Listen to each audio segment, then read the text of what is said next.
will attain its independence. Freedom and prosperity.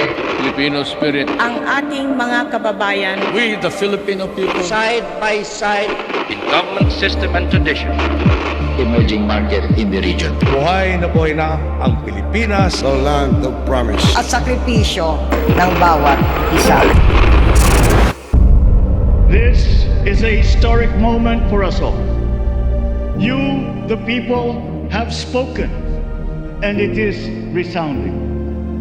Sa pangarap na maging mapayapa ang ating bansa, ang pangarap nyo ay pangarap ko.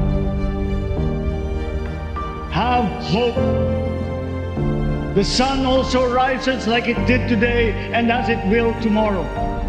And as surely as that, we will achieve the country all Filipinos deserve. A country that, in almost every sense, is you. Now imagine what you and government can achieve together. Our future we decide today. Yesterday cannot make that decision anymore, nor can tomorrow delay it. The sooner we start, the surer and quicker the prospect of achieving our future. Never forget, we are Filipinos. One nation, one republic, indivisible. At pinakinggan ko ang tinig ninyo na ang sinisigaw ay pagkakaisa, pagkakaisa, pagkakaisa.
Ladies and gentlemen, the President of the Republic of the Philippines, His Excellency Ferdinand Romualdez Marcos Jr.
On the part of the Senate, the joint session is called to order.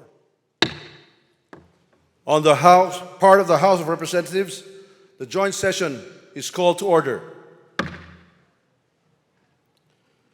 Please rise for the singing of the Philippine National Anthem, to be led by the Samiwang Singers of Ilocos Norte. Bayang magiliw, peros ng silanganay, alam ng puso, sa dibdib mo'y buhay. Lupang hinirang, duyan ka ng magiting, sa manlulupi, di ka pasisigil, sa dagat at bundok, sa simoy at sa langit mong bughaw, may dilagang tula at awit sa paglayang minamahal.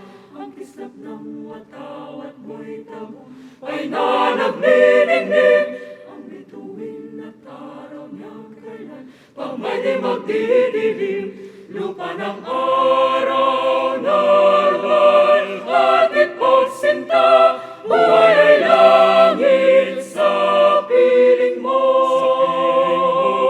Aming ligaya na pag may mga api, ang mamatay ng dahil sa'yo.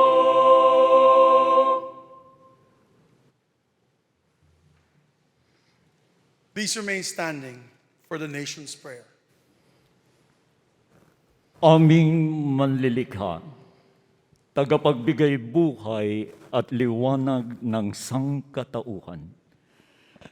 Salamat po sa iyong pagtangkilig at paggabay sa bansang Pilipinas. Salamat po sa kalayaang magtipon tulad ngayon ayon sa talaga ng aming saligang batas. Salamat po na kami dahil sa kabayanihan, pagsisikap at sakripisyo ng aming mga ninuno at mga bayani ay nabuo upang maging isang bansa at isang malayang demokratikong republika. Walhamdulillahi Rabbil Alamin. Pagpalain niyo po ang aming pagtitipon ngayon upang aming dinggin, liwanagan at suriin ang kalagayan ng bayan, ang state of the nation. At upang italaga sa inyong gabay at tangkilik ang mga magiging hakbangin ng pamahalaan sa pangunguna ng aming Pangulo, Ferdinand Romualdez Marcos Jr. Biyayaan niyo po kami, mga mamamayan at mga namumuno, ng patuloy at tumitibay na pagkakaisa, pagtutulungan at pagmamahalan bilang pagsunod sa inyong mabuti at magandang kalooban. Kasihan niyo po ang aming Pangulo at ang pangkat ng kanyang mga tagapangasiwa, ang aming mga mambabatas, ang aming mga hukom, at ang mga tagapagpairal ng katarungan, ng dalisay at ibayong kaliwanagan, karunungan, katuwiran, at katapatan sa kanilang banal na tungkulin. Patuloy niyo kaming turuan at atakayin kaming lahat na mga mamamayan at mga pinuno tungo sa dakilang pagkakaisa na magbubunga ng ibayong kapayapaan, kaayusan, kaunlaran, kasaganaan, at kasiyahan ng lipunang Pilipino.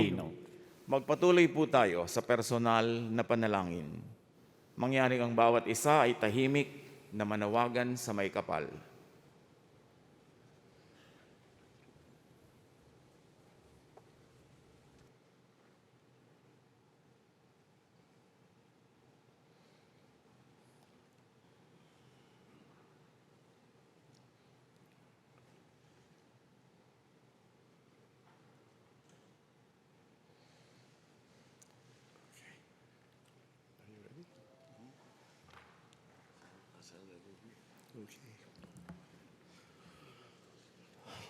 Ladies and gentlemen, honorable members of the Congress of the Philippines, His Excellency Ferdinand Romualdez Marcos Jr., President of the Republic of the Philippines.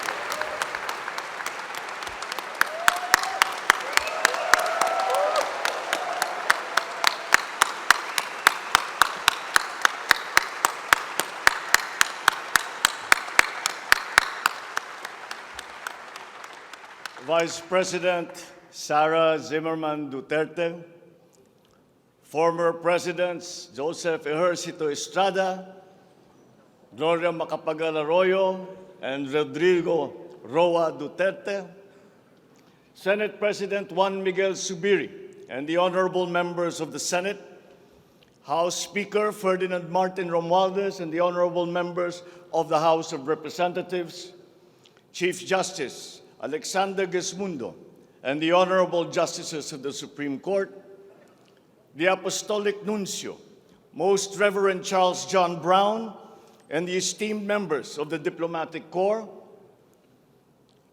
the honorable members of the Cabinet, our First Lady, Luis Araneta Marcos, and our children,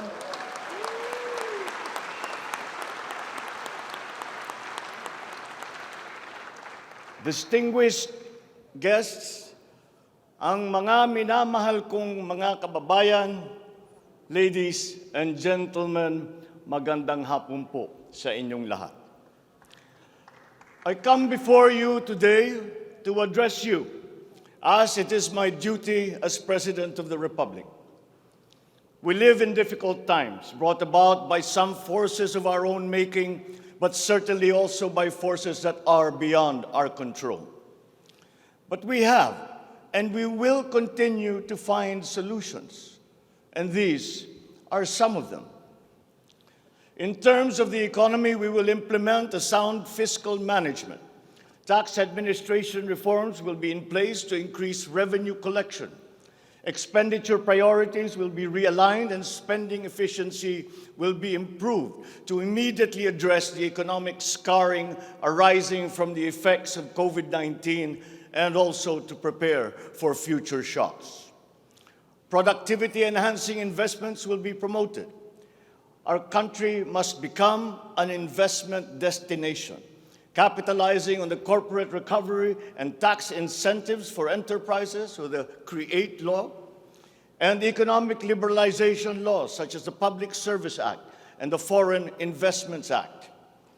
Ecozones will be fully supported to bring in strategic industries such as those engaged in high-tech manufacturing, health and medical care, and all emerging technologies. This is also seen to facilitate economic growth outside of Metro Manila. Our tax system will be adjusted in order to catch up with the rapid developments of the digital economy, including the imposition of value-added tax on digital service providers. The initial revenue impact will be around 11.7 billion pesos in 2023 alone. Tax compliance procedures will be simplified to promote ease of paying taxes. We will pursue measures to determine possible undervaluation and/or trade misinvoicing of imported goods. Through information and communications technology, the Bureau of Customs will promote streamlined processes. Disbursements for 2022 to 2023 will be maintained at above 20% of gross domestic product, or 4.955 trillion pesos and 5.086 trillion pesos respectively, to ensure continuous implementation of priority programs. Disbursement will further increase over the medium term from 5.402 trillion pesos, or 20.7% of our GDP in 2024, to 7.712 trillion pesos, or 20.6% of GDP in 2028. The medium-term fiscal strategy of this administration seeks to attain short-term macro-fiscal stability while remaining supportive of the country's economic recovery and to promote medium-term fiscal sustainability. Furthermore, and more importantly, fiscal policy aims to bring together the national government's resources so that these are mobilized and utilized in order to gain the maximum benefit and the high multiplier effects for our economy. Measurable medium-term macroeconomic and fiscal objectives include the following headline numbers. These are based on forecasts that are consistent with the guiding principles of coherence of strategies, policy discipline, and fiscal sustainability. 6.5 to 7.5% real gross domestic product growth in 2022. 6.5 to 8% real GDP growth annually between 2023 and 2028. 9% or single-digit poverty rate by 2028. 3% national government deficit to GDP ratio by 2028. Less than 60% national government debt to GDP ratio by 2025. At least $4,256 income per capita, and the attainment of upper middle income status by 2024.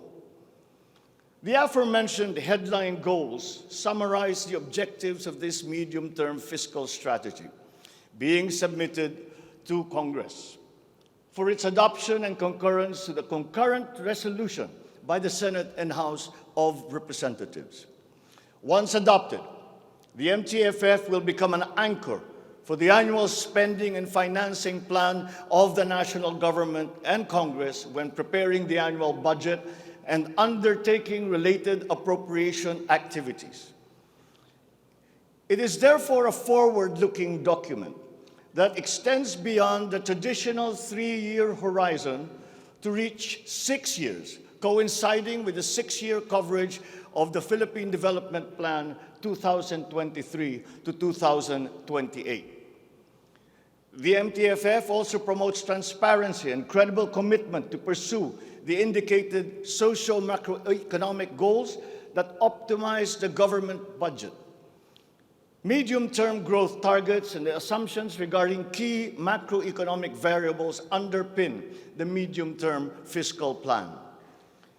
The recent past and the COVID-19 pandemic has beset the macroeconomic environment with challenges and a series of external shocks.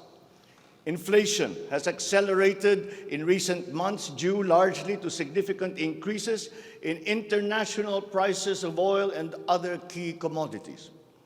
Still, the economic growth momentum remains firm, as demonstrated by the strong 2022 first quarter GDP growth at 8.3%. However, the recovery process from the impact of the pandemic is still ongoing, amid elevated uncertainty in the international economic environment. Revisions in the macroeconomic assumptions incorporate these challenges and most recent economic developments, leading to upward adjustments in the following: inflation rate for 2022 to 2023, foreign exchange rate for 2023 to 2025, and goods and services imports growth for 2022. The economy is expected to grow by 6.5 to 7.5% this year as we continue to reopen the economy while considering the recent external developments. In the first quarter alone, GDP saw an increase in household consumption and private investments, along with a robust manufacturing industry, high vaccination rate, improved healthcare capacity, and an upward trend in tourism and employment. This is expected to continue for the rest of the year. The strong economic growth is projected to be sustained and expanded further to 6.5 to 8% from 2023 until 2028. The average inflation for 2022 is projected to range from 4.5 to 5.5%, following the uptick in fuel and food prices as a result of the ongoing Russia-Ukraine conflict and the disrupted supply chains. It is slightly adjusted to 2.5 to 4.5% in 2023 and is seen to return to the target range of 2.0 to 4.0% by 2024 until 2028. Dubai crude oil price is expected to settle at 90 to 110 US dollars per barrel in 2022, 80 to 100 US dollars per barrel in 2023, and 70 to 90 US dollars per barrel from 2024 onwards, as oil supply is expected to catch up and stabilize over the medium term. The Philippine peso is projected to average between 51 to 53 pesos per US dollar in 2022 and 51 to 55 pesos per US dollar from 2023 onwards due to aggressive monetary policy tightening by the US Federal Reserve, market aversion amid the Russian-Ukraine conflict, and again, increased global oil prices. Lastly, exports of goods are expected to grow by 7% in 2022 and 6% from 2023 to 2028. On the other hand, imports of goods are projected to grow by 18% in 2022, 6% in 2023, and 8% from 2024 to 2028.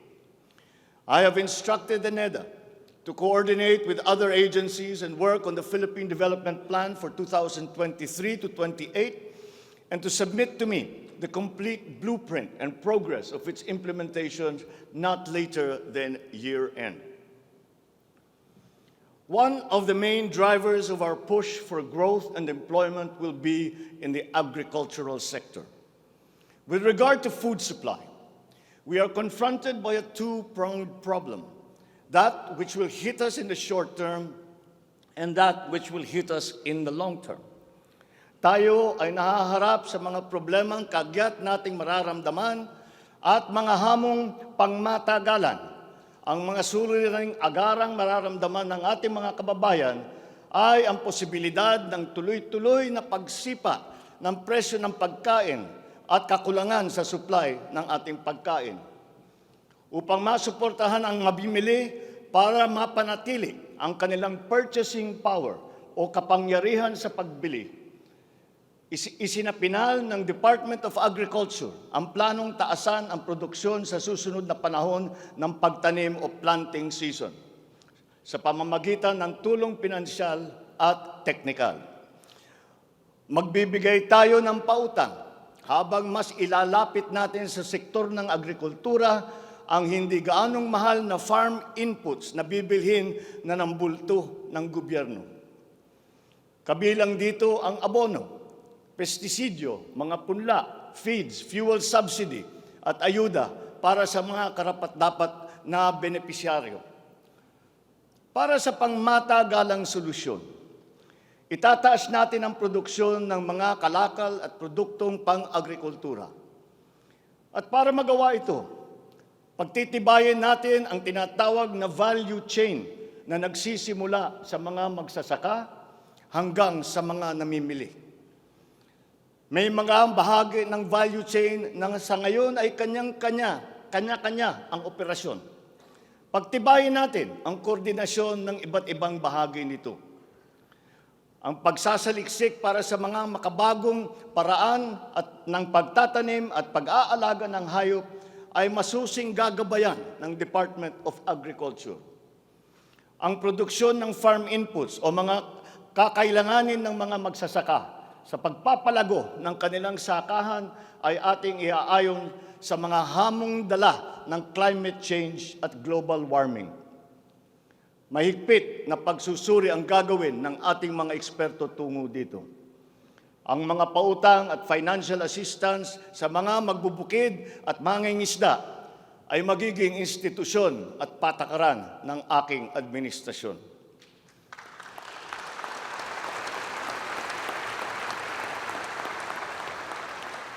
Ipapaprioridad natin ang modernisasyon ng mga sakahan sa pamamagitan ng mga makabagong teknolohiya para sa ating mga magsasaka.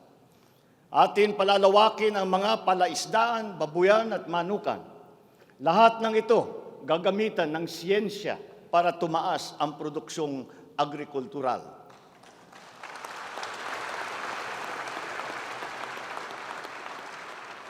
Maging ang post-production at processing ay susuportahan ng pamahalaan. Gagawa tayo ng network, national network, ng farm-to-market road upang mas mabilis na mailakbay ng mga magsasaka ang kanilang mga produkto sa mga pamilihan. At gagawa tayo ng mga paraan upang maramdaman ng mga mamimili ang pagluluwag ng presyo ng mga produktong pagkain sa kayang halaga, gaya ng muling pagbubuhay ng mga Kadiwa Center. Hindi ito magagawa sa isang araw. Hindi magagawa sa isang buwan o isang taon lamang. Ngunit, kailangan na natin simulaan ngayon.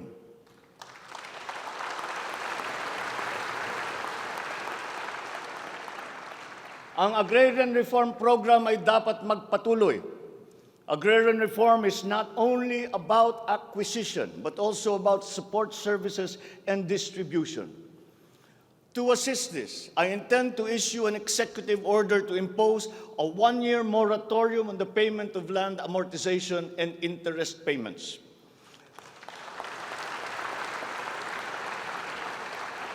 This is included in Republic Act number 11469, or the Bayanihan to Heal as One Act. A moratorium will give the farmers the ability to channel the resources in developing their farms, maximizing their capacity to produce, and propel the growth of our economy.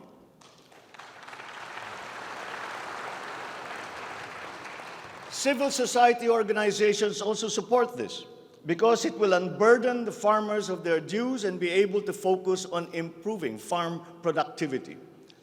Congress must also pass a law that will emancipate the agrarian reform beneficiaries from the agrarian reform debt burden, thereby amending Section 26 of Republic Act 6657.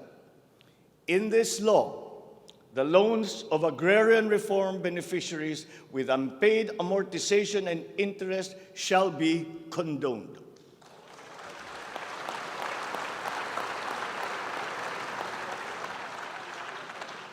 Layunin ng batas na ito ay burahin ang hindi mabayarang utang ng ating mga magsasaka na benepisyaryo ng agrarian reform.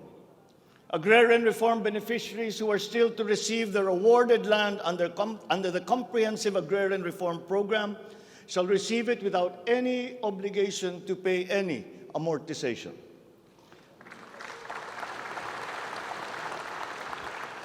The condonation of the existing agrarian reform loan will cover the amount of 58.125 billion pesos, benefiting 654,000 agrarian reform beneficiaries and involving a total of 1.18 million hectares of awarded lands. Executive Order number 75, Series 2019, requires that all government agencies, bureaus, departments, and instrumentalities to turn over agricultural lands to qualified agrarian reform beneficiaries.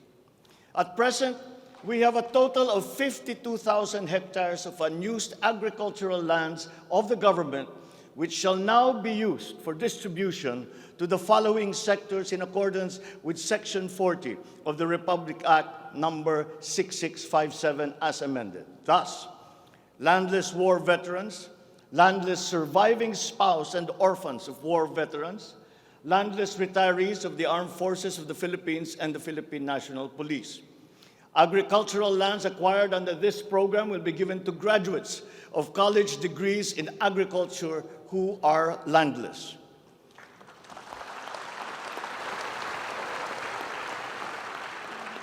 The call of the times is for the infusion of fresh and new blood in the agricultural sector.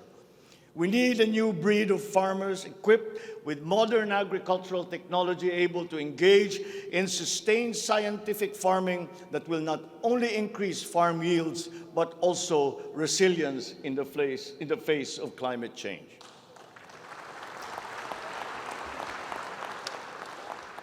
They say that each brand has a story. As for the Filipino brand, ours is deeply rooted in our rich cultural heritage, and the tourism sector plays an invaluable role in the promotion of the Filipino brand.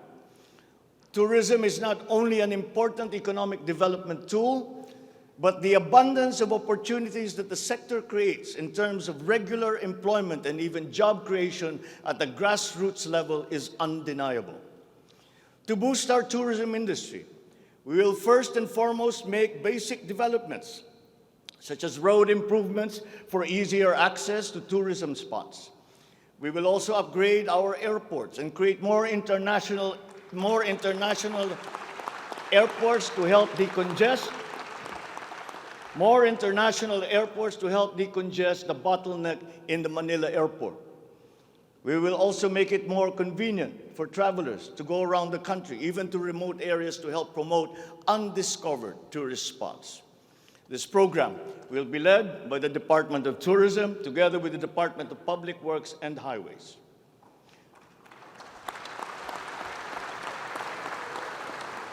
To foster the Filipino brand is to spark our sense of pride and reaffirm our strong sense of identity.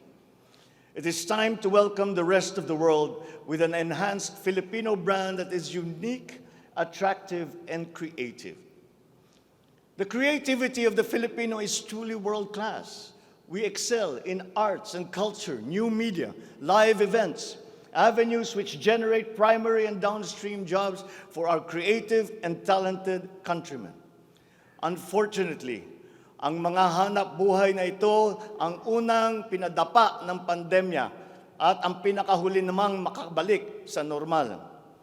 The creative industry likewise faces many challenges, including workplace conditions, working hours, intellectual property rights, and the welfare of our beloved freelancers who were left vulnerable during the height of the pandemic.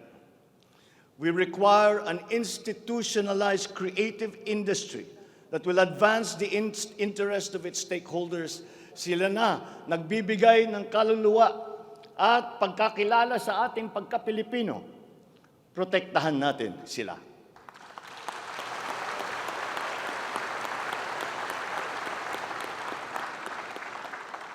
The Department of Social Welfare and Development has a large part to play in all of this. Magpapatuloy ang ating pagkalinga sa ating mga kababayan na lubos na nangangailangan.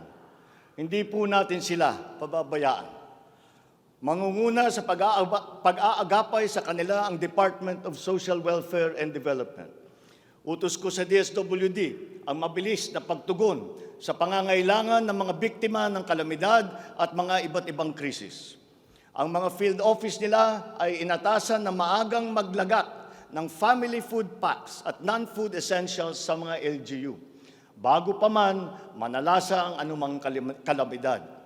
Magdadagdag tayo ng mga operation center, warehouse at imbakan ng relief goods, lalo na sa mga malalayong lugar na mahirap marating. Titiyakin natin na maayos ang koordinasyon ng DSWD at Department of Human Settlements and Urban Development nang sa ganon madali ang pagpatupad ng Emergency Shelter Assistance Program para sa mga biktima ng kahit anong kalamidad.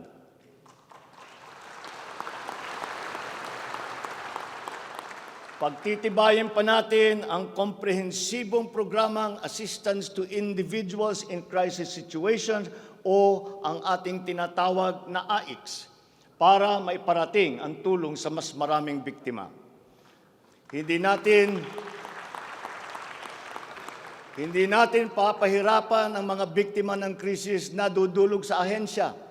Gagawin nating simple ang proseso ng paghingi at pagparating ng tulong. Dahil hindi naman dapat dinadagdagan pa ang hirap ng nararanasan ng ating mga mamamayan. Upang matiyak na mapupunta sa kwalipikadong mga pamilya ang tulong na pamahalaan sa pamamagitan na 4Ps o Pantawid Pamilya Pilipino Program, titiyakin natin na malilinis ang listahan ng benepisyaryo.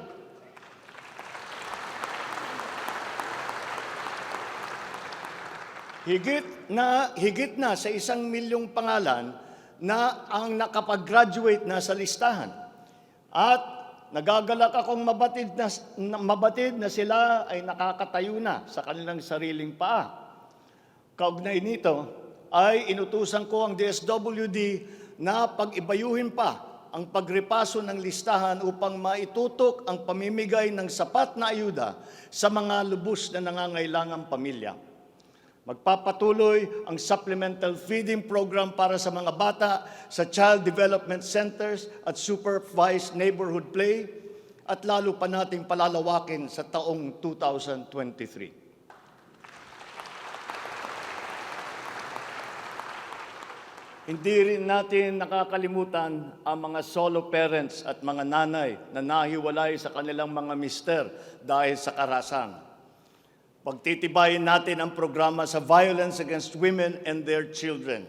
Kabilang na ang counseling para sa mga biktima, katuwang ang ating mga LGU. Tiyakin natin na sapat ang pondo sa halos 70 residential care centers at 7 non-residential care centers para sa vulnerable sectors at persons with disabilities na sumisilong dito. Sa ating sitwasyon ng pangkalusugan, nariyan pa rin ang banta ng COVID-19. Lalo't may mga nadidiskubring bagong variant ng coronavirus. Pero hindi na natin kakayanin ang isa pang lockdown. Wala na tayong gagawing lockdown.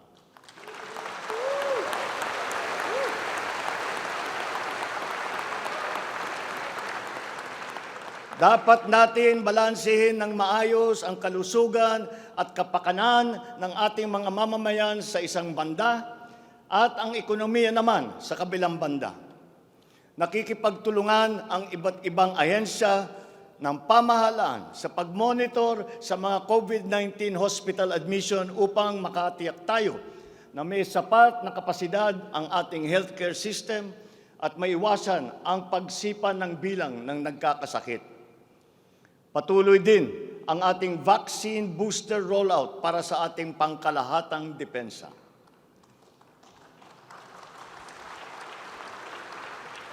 Sa ganitong paraan, kahit pa tumaas muli ang bilang ng mga COVID cases, mananatiling mababa ang bilang ng mga maospital at bilang ng mga namamatay. Sa pamamagitan nito, unti-unti rin tayong masasanay na nariyan ang virus pero hindi na seryoso ang banta sa ating buhay. Iaayon natin ang ating mga health protocols sa kung ano ang ating pangangailangan sa paglipas ng panahon at lalo pang iibayuhin ang kooperasyon kasama ang pribadong sektor upang tumaas pa ang kumpiyansa ng mga mamumunuhan nang sa gayon ay bumalik na tayo sa full capacity, lalo-lalo na ang ating mga negosyo.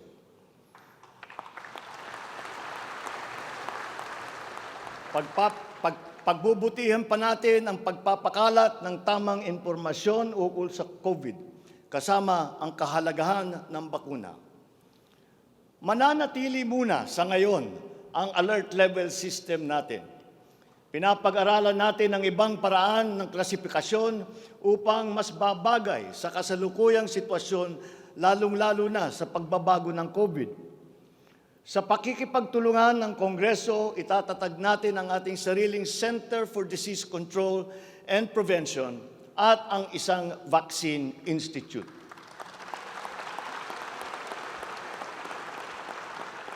Magtatayo tayo ng dagdag na mga health center at ospital. But beyond the issues that the pandemic has brought, the need for a stronger healthcare system is self-evident. We must bring services, medical services to the people and not wait for them to come to our hospitals and healthcare centers. Napakinabangan natin ng husto ang malalaking specialty hospital gaya ng Heart Center, Lung Center, Children's Hospital at National Kidney and Transplant Institute. Kaya maliwanag na hindi lang dapat dito sa National Capital Region kundi maging sa ibang parte ng bansa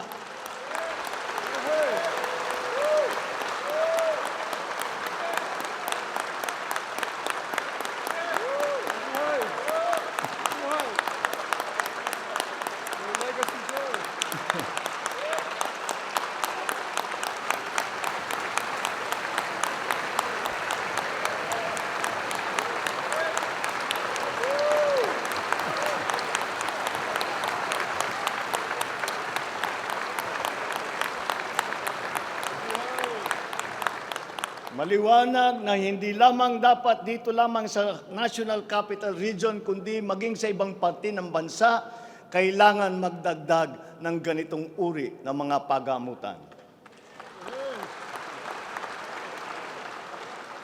Bukod dito, upang mailapit natin ang healthcare system sa taong bayan, nang hindi sila kailangang pumunta sa sentro ng kanilang bayan, lalawigan o region, ay maglalagay tayo ng mga clinic, mga RHU, na pupuntahan ng mga doktor, nurse, midwife, medtech, 1 beses, 2 beses sa 1 linggo.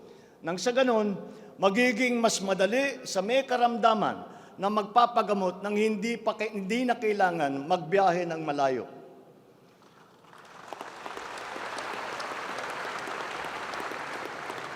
One of the cornerstones of a strong healthcare system is the provision of competent and efficient medical professionals.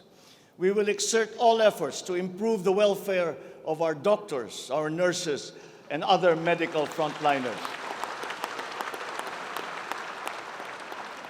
Dapat din tayong magkaroon ng sapat na supply ng gamot na kinakailangan sa pang-araw-araw ng ating mga mamamayan. Sinimulan ko na ang pakikipag-usap sa mga kumpanya ng gamot dito sa Pilipinas at sa ibang bansa. Hinihikayat natin na buksan nila ang merkado upang bumaba ang presyo ng gamot.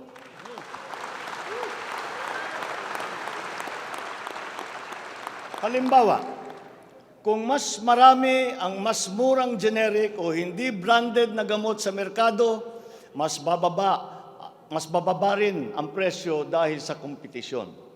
Ang Department of Trade and Industry ay nakikipag-usap sa mga interesadong manufacturer ng generic drugs na papasok sa ating bansa. Inuutusan ko naman ang Philippine Competition Commission na pantay-pantay dapat at walang kartel sa hanay ng mga pharmaceutical companies.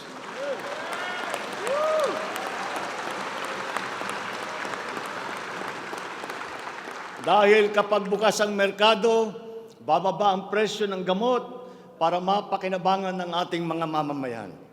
This is one of the hard lessons that we learned when the pandemic struck, and therefore we must act on that shortcoming.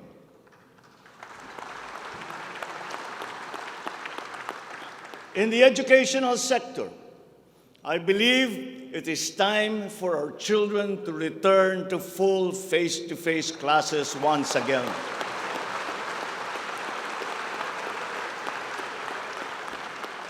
The Department of Education, led by our highly able Vice President Sara Duterte, is now preparing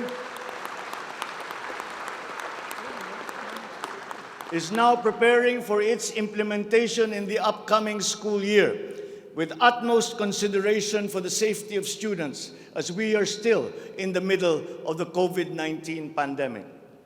We must ensure that our classrooms are safe for teachers, for students, and the entire academic community when they return to face-to-face classes. We continue to encourage everyone to get their booster shots in preparation for the resumption of in-person classes.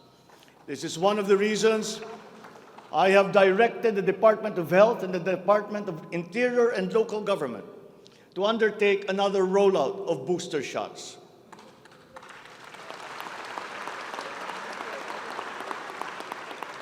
The condition and availability of schoolrooms for our students must also be addressed again, in coordination with the Department of Public Works and Highways. Though some complications have arisen over the question of repair of school buildings in relation to the Mandanas-Garcia ruling, this will be ironed out. We have been in discussion with local government leaders, governors, and mayors in the last few weeks to determine with the LGUs what is actually practicable, what functions belong to the LGUs, and what belong to the national government. There have also been lengthy discussions on the continuation and viability of the K-12 school system. We are giving this careful review, and all necessary inputs and points of view are now being considered. In the longer term, we are instituting a program of refresher courses and retrainings for our teachers so they can stay abreast of the rapid growth in technology, especially in this post-pandemic world. As for the horror stories that we have heard about the poor quality of educational materials and supplies that are being given to our schools, this must end.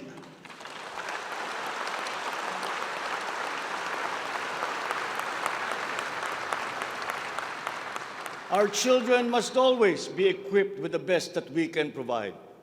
Ang edukasyon ay ang tangi nating pamana sa ating mga anak na hindi mawawaldas.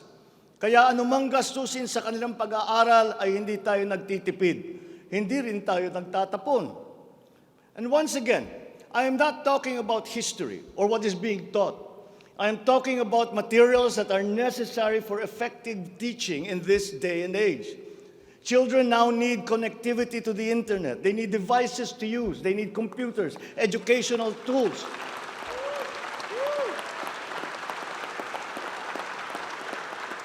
So that they might participate fully in the digital community here and abroad.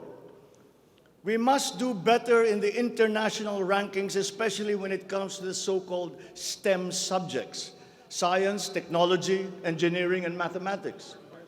These skills, this knowledge, are necessary for our young people to be able to compete in a highly technological and competitive world.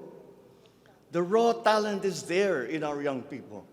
It is up to our educational system to develop and to refine that great pool of talent.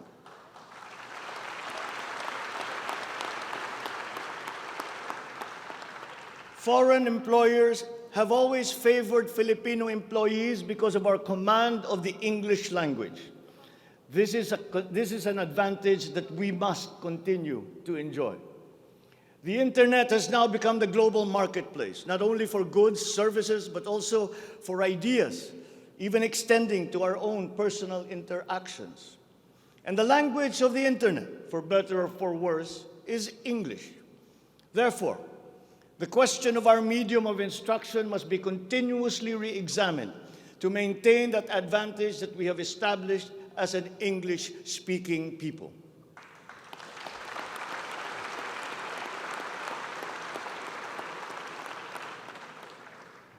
On a related subject, we are entering an age of exponential adoption of technology. It is the fourth industrial revolution.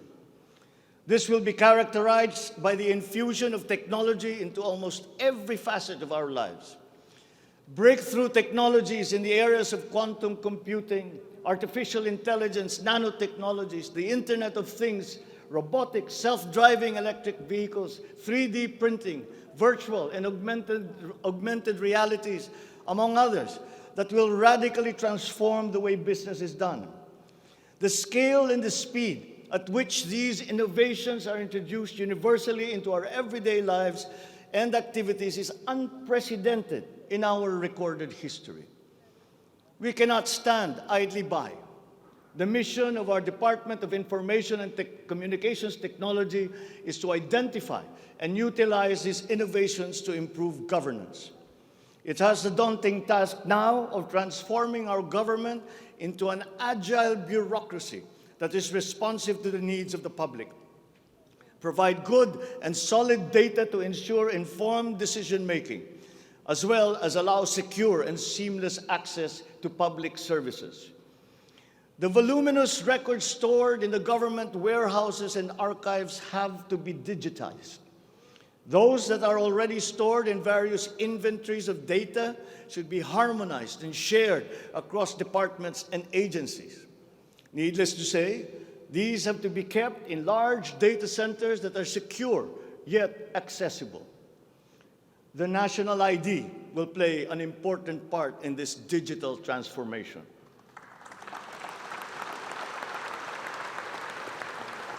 For citizens to be able to seamlessly transact with government, their identity must be easily verifiable. We expect to issue 30 million physical IDs and 20 million digital IDs by the end of this year. The target is to accomplish the issuance of about 92 million IDs by the middle of next year. As the world moves into rapid digitalization, the digital divide will become more pronounced. The depth and breadth at which these technologies will be transformative in our lives is fully expected. This will open new opportunities for the creation of wealth, but will also likely create inequalities. Hence, universal connectivity will be a vital component in order to ensure that no citizen is left behind.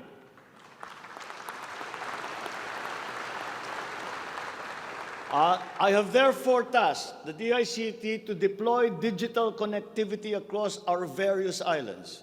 This will be done through the implementation of the National Broadband Plan, the Common Tower Program, connecting our geographically isolated and disadvantaged areas via our Broadband ng Masa project.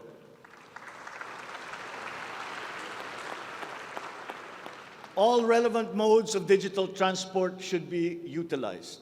These may be through a combination of terrestrial or submarine fiber optics, wireless, and even satellite technology. As our Public Service Act has opened the doors and removed the restrictions on foreign investment, we foresee an increase in direct investment of overseas players. This will translate into better quality, availability, and affordability of telecommunication services all over the country. We come now to infrastructure. The backbone of an economy is its infrastructure. The infrastructure program of the Duterte administration must not only continue, but wherever possible, be expanded.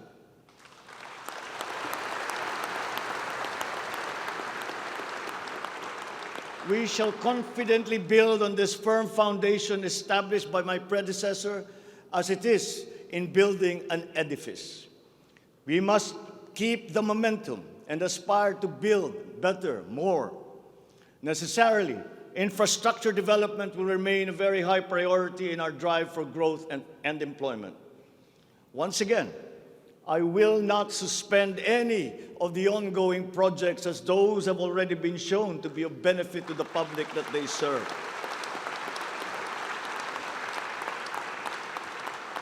We will continue to study the proposals that have been made. Infrastructure development spending will be sustained at 5 to 6% of GDP. The planned expansion of infrastructure projects, I believe, would be possible if we continue to encourage the participation of the private sector in the development of our programs.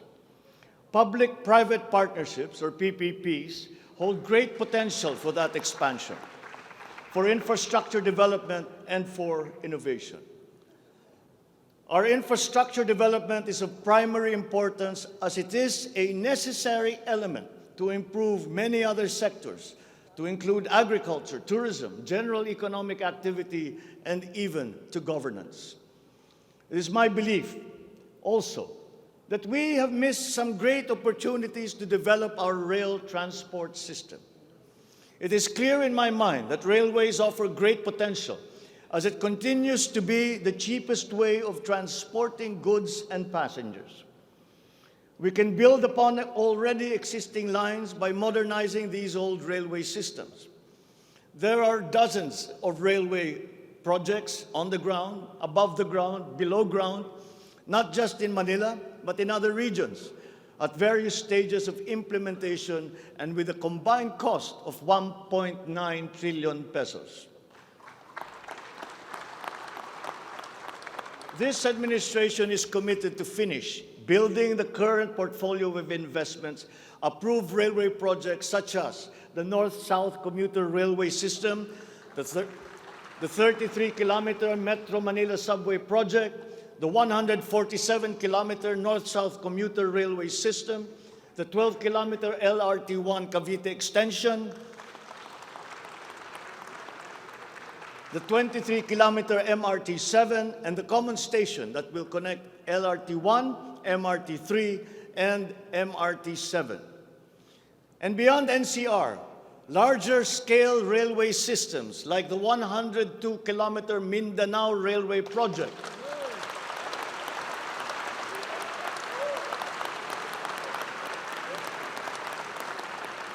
the Panay Railway Project, and the Cebu Railway System will be integrated as a vital part of our transport and communication systems.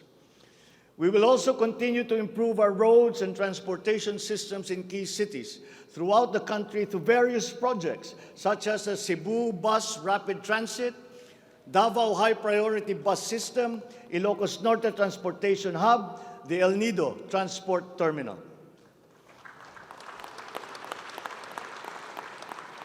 My order to the Department of Transportation, or DOTR, is really very simple. Full speed ahead.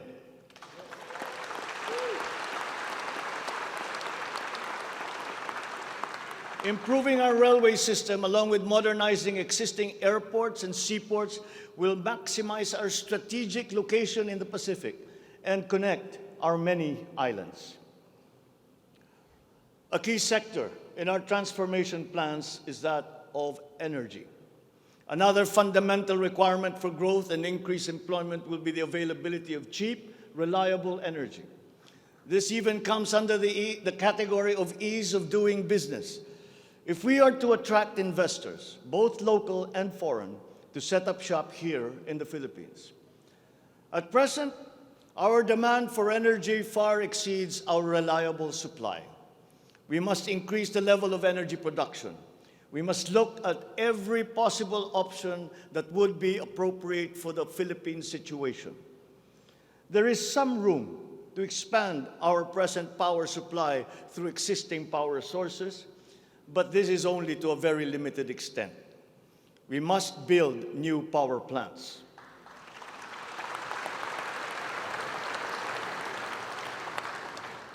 We must take advantage of all the best technology that is now available, especially in the areas of renewable energy.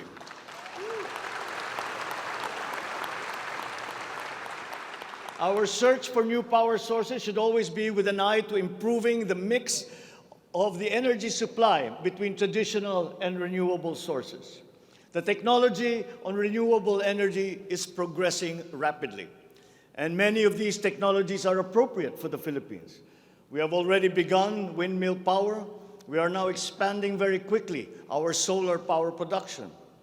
For both offshore and onshore wind turbines, for example, the World Bank has calculated that there is a potential for 255 gigawatts by the year of 2030. Solar power has steadily increased its efficiency in converting sunlight to electrical power, which is particularly attractive for the Philippines. Because unlike wind power, solar power is practical almost everywhere in the Philippines all year round. In the move to lowering our carbon footprint caused by energy production, our advancement to renewables will have a lead time. In the interim, natural gas will hold the key. We will provide investment incentives by clarifying the uncertain policy in upstream gas, particularly in the area close to Malampaya. This requires clarification of the processes and review of service contracts policy. I believe that it is time also to re-examine our strategy towards building nuclear power plants in the Philippines.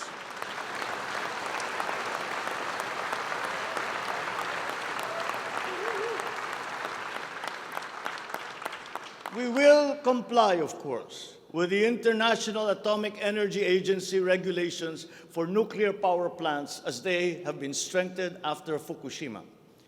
In the area of nuclear power, there have been new technologies developed that allow smaller-scale modular nuclear plants and other derivations thereof. Once again, PPPs will play a part in support as funding in this period is limited. Furthermore, we must examine the entire system of transmission and distribution for the purpose of finding ways to lower the price of energy to the consumer and to industry. We must expand the network of our transmission lines while examining schemes to improve the operation of our electrical cooperatives. All this in aid of reducing energy costs, especially but not limited to households. All this impetus for development and growth we undertake within the context of accelerating climate change and extreme weather conditions. Though we are a minor contributor to climate change globally, we have the unfortunate distinction of being one of the most vulnerable countries to the effects of climate change. For the welfare of our people, it is incumbent upon us to alleviate the effects of that vulnerability. The use of renewable energy is at the top of our climate agenda. We will increase our use of renewable energy sources such as hydropower, geothermal power, solar, and wind. Geographically, we are a disaster-prone country. Capacity building for our natural disaster resiliency is therefore a must. Investment in science and technology is imperative to enable us to have accurate weather forecasts and on-time disaster alerts. Studies show that already now, many areas in the Philippines are at high risk from the rise in sea levels brought about by the increase in global temperature. We must adapt to this phenomenon with disaster-proof planning for our communities. We will also look into the precarious freshwater supply situation in the country, especially in our urban areas. Many of our water supply systems date back to the 1950s, and they must now be rehabilitated and improved. I've instructed the DNR, together with the DPWH, to explore possible partnerships with the private sector to address this crucial situation. The Philippines has excellent laws on the environment, but we have to guarantee that these laws are properly enforced. And this will require a great deal of coordination and cooperation between concerned government agencies and private stakeholders. Companies who exploit our natural resources must follow the law. We all have the responsibility to preserve this earth, for we are but custodians, and we will pass on this great treasure to future generations.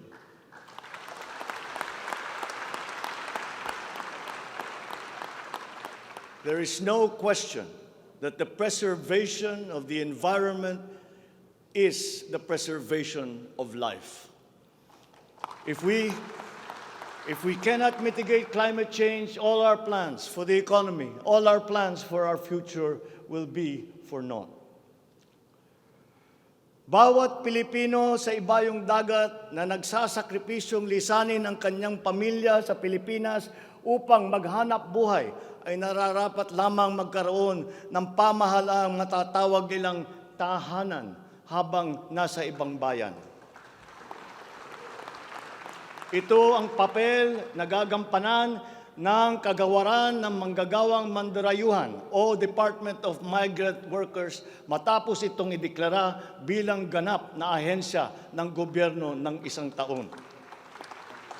Ang kagawarang ito ang magsisilbing kanlungan ng ating mga kababayan sa gitna ng mundong walang kasiguruhan at mahigpit na kompetisyon.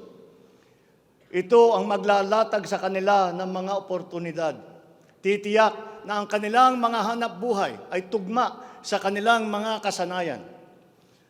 Maninigurong akma ang sahod at maayos ang kalagayan sa kanilang mga kumpanya. at mangangalaga sa kanilang mga pamilya habang sila ay nasa malayo. Gagawin natin ito sa pamamagitan ng pag-aalis ng red tape sa sistema ng pagsusulong ng digital empowerment. We shall automate the verification of contracts and issue secure overseas employment certifications that you can keep on your smartphone. I call on the Department of Migrant Workers and the DICT to make this a top priority.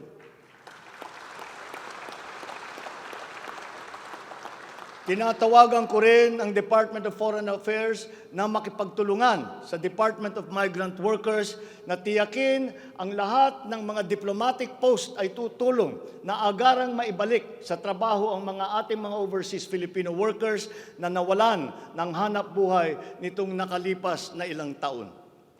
Mula sa 3 buwan ay gagawin na lang nating 3 linggo para sa isang dayuhang employer na iproseso ang mga papeles ng Pilipinas, ng Pilipinong nais nitong kunin bilang empleyado. Aatasan din natin ang kagawaran ng gawing simple, ang komplikadong handbook ng mga tuntunin at regulasyon para sa mga OFW. Nang sa gayon ay maging malwan ang mga transaksyon may kinalaman sa kanilang pangingibang bansa. Mula sa handbook na may 240 seksyon, ay gagawin nating pamphlet na lamang na hindi hihigit sa 100 pahina. Mahirap na nga ang buhay. Kaya naman, ayaw pa natin makitang lalo pang nahihirapan ang ating mga manggagawang mandarayuhan sa pagtupad sa kanilang mga pangarap. Para sa mga kababayan nating naiipit sa kaguluhan, inaabuso at nanganganib ang buhay, ikinagagalak kong sa ilalim ng aking pamumuno ay ilulunsad natin ang One Repatriation Command Center o ORCC. Ilalaan natin ang isang social media platform ng Department of Migrant Workers at ang hotline upang matulungan agad at maligtas sila mula sa mas higit na kapahamakan. Noon, nangungutang pa ang isang ina ng bawat OFW upang sumakay ng barko para pumunta sa Maynila at mangatok sa iba't ibang ahensya para mapauwi ang anak na inaapi. Ngayon, kami na ang tatawag sa mga magulang ng OFW para sabihin sa kanila ang petsa kung kailan nila mayayakap at makakapiling ang kanilang mga anak.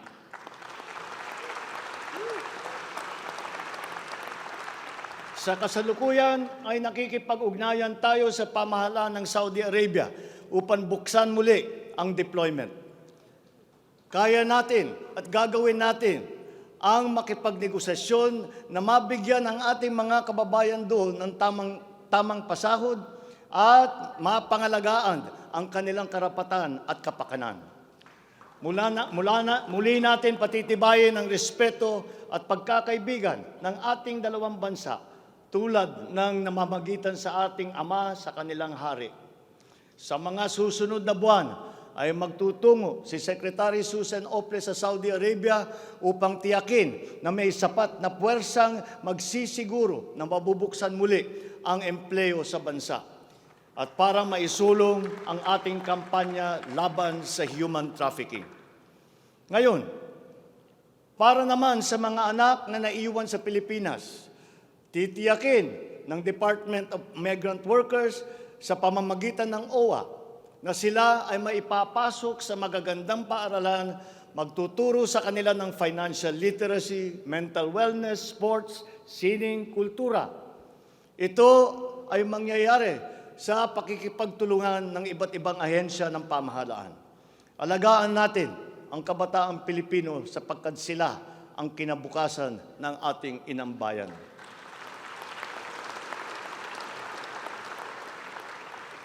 Sa ating mga kababayan na nasa ibang bansa, you deserve a home in government, not only for the money that you send home, but you are not cold tools of the economy, You deserve it for your sacrifices for our country and your perseverance and excellence in the global arena. You OFWs represent the fighting faith of the Filipinos as a nation and as a people. Let us transform your overseas journey into inspirational stories for all time. Thanks to you, our dear legislators, and of course to the man every OFW now refers to as their tatay, President Rodrigo Duterte. You passed the law that created this new home for our OFWs.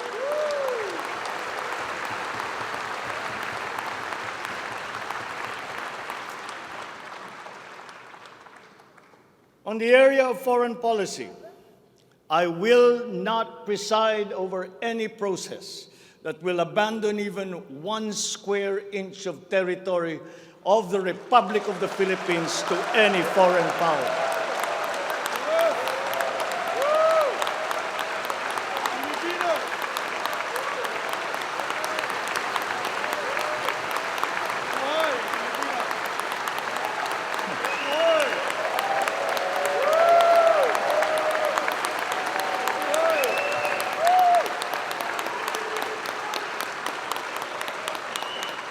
With respect to our place in the community of nations, the Philippines shall continue to be a friend to all, an enemy to none.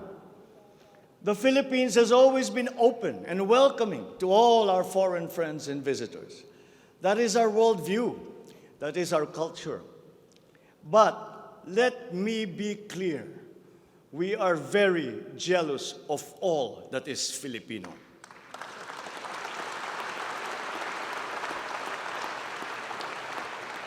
We will be a good neighbor, always looking for ways to collaborate and cooperate with the end goal of mutually beneficial outcomes. If we agree, we will cooperate and we will work together. And if we differ, let us talk some more until we develop a consensus. After all, that is the Filipino way. But we will not waver. We will stand firm in our independent foreign policy with the national interest as our primordial guide.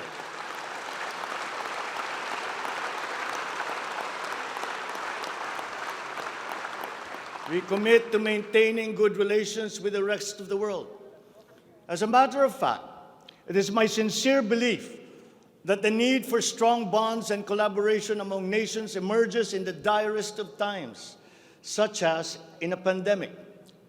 The partnerships and alliances that we make with all will provide stability that all nations will need as we emerge into this new global economy. The Philippines will continue to promote stronger and multifaceted relationships with all our partners around the world. We are, in fact, grateful for the messages of support and offers of help that we have received from many of our friends in the international community. This has been communicated to us through the different envoys and ambassadors here in the Philippines. Such strong relationships can only be beneficial to all involved. As I am here today addressing the legislature, allow me now to propose legislation that we would like you to pass in support of these programs. 1, National Government Right-Sizing Program, a reform mechanism that seeks to enhance the government's institutional capacity to perform its mandate and to provide better services while ensuring optimal and efficient use of resources. Compared to previous government reorganization efforts, the NGRP will entail a comprehensive strategic review of the functions, operations, organization, system, and processes of the different agencies, and massive and transformational initiatives in agencies concerned, such as mergers, consolidations, splitting, transfer, and even the abolition of some offices.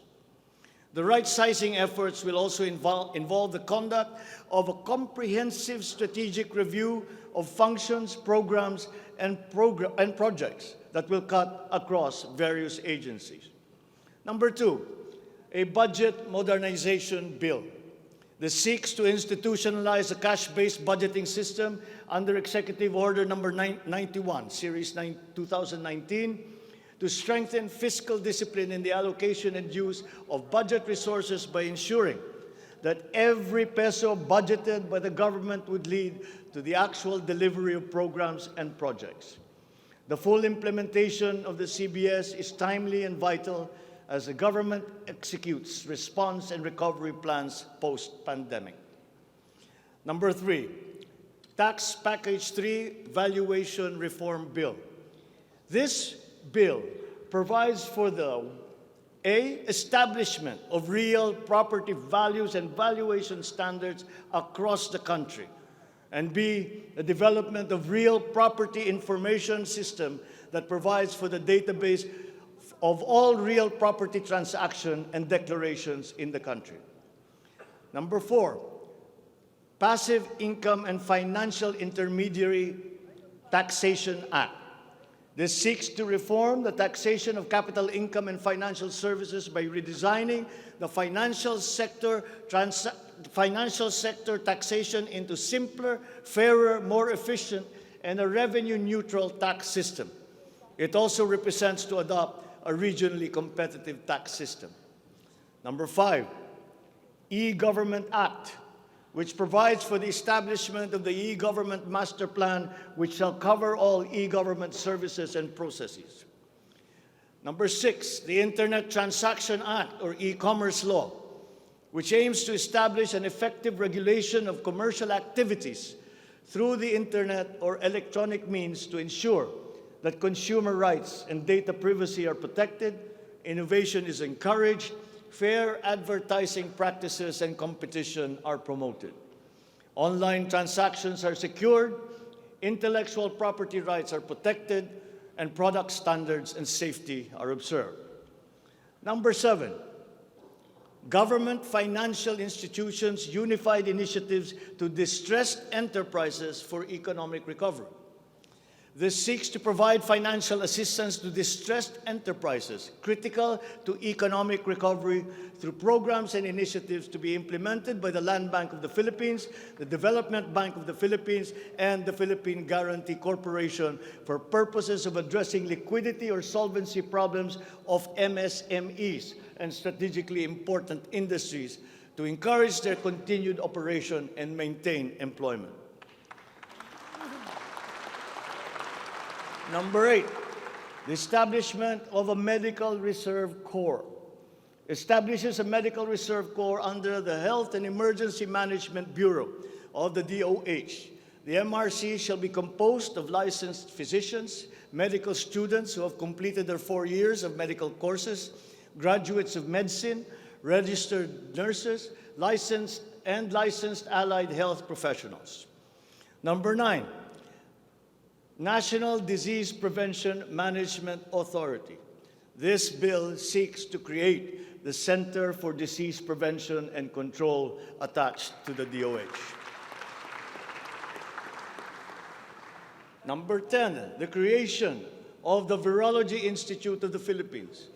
This will create the Virology Science and Technology Institute of the Philippines as an attached agency of the DOST.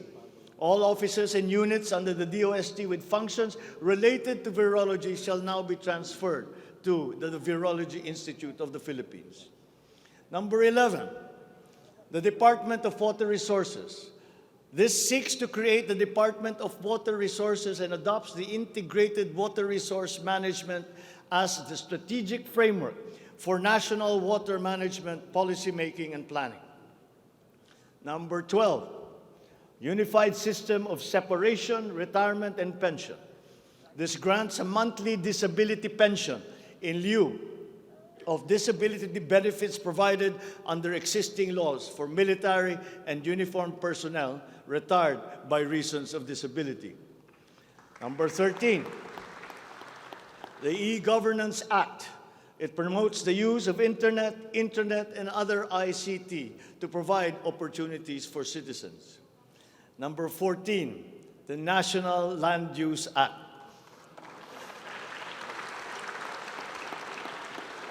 This will provide for a rational and holistic management and development of our country's land and water resources, hold owners accountable for making these lands productive and sustainable, strengthen the LGU to manage ecological balance within its jurisdiction. It also provides for land use and physical planning framework as a mechanism in determining policies and principles to implement this legislative measure. Number 15, the National Defense Act.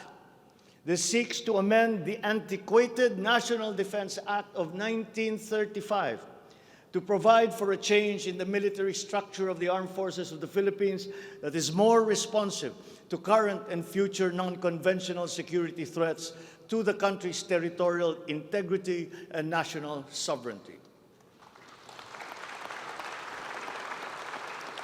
Number 16, Mandatory Reserve Officers Training Corps and National Service Training Program. This seeks to reinstitute the ROTC program as a mandatory component of senior high school programs, grades 11 and 12, in all public and private tertiary level educational institutions. The aim is to motivate, train, organize, and mobilize students for national defense preparedness, including disaster preparedness and capacity building for risk-related situations. Number 17, enactment of an enabling law for the natural gas industry. This seeks to foster the development of the midstream natural gas industry in a bid to strengthen Philippine energy security by diversifying the country's primary sources of energy and promoting the role of natural gas as a complementary fuel to variable renewable energy. Number 18, amendments to the Electric Power Industry Reform Act, or Apira. This aims to improve the implementation of the law's provisions and enhance its effectiveness to address the high cost of electricity, alleged market collusion, and insufficient power supply. The bill seeks to restructure the Energy Regulation Commission to foster accountability and improve the Commission's government system that would ensure consumer protection and in enhancing competitive operation of the electricity market. Number 19, amendments to the Build, Operate, Transfer law. This seeks to improve the implementation of the public-private partnership program and to be able to direct the desired outputs and outcomes in line with the strategic development targets of the country. Specifically, the amendments seek to, 1, address the ambiguities in the existing law, 2, address the bottlenecks and challenges affecting the implementation of the PPP program, and 3, foster a more competitive and enabling environment for PPPs.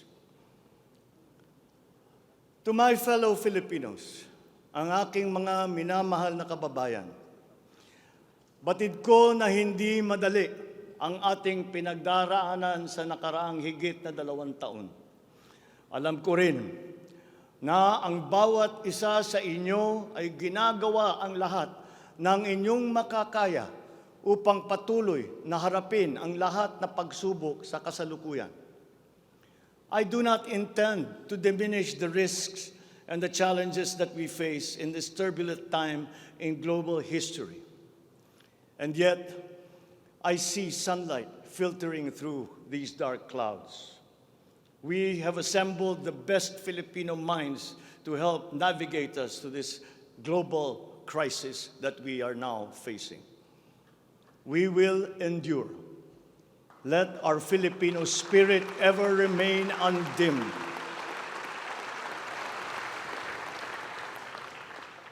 I know this in my mind. I know it in my heart. I know it in my very soul. The state of the nation is sound. Thank you and good afternoon. Marami pong salamat sa inyong lahat.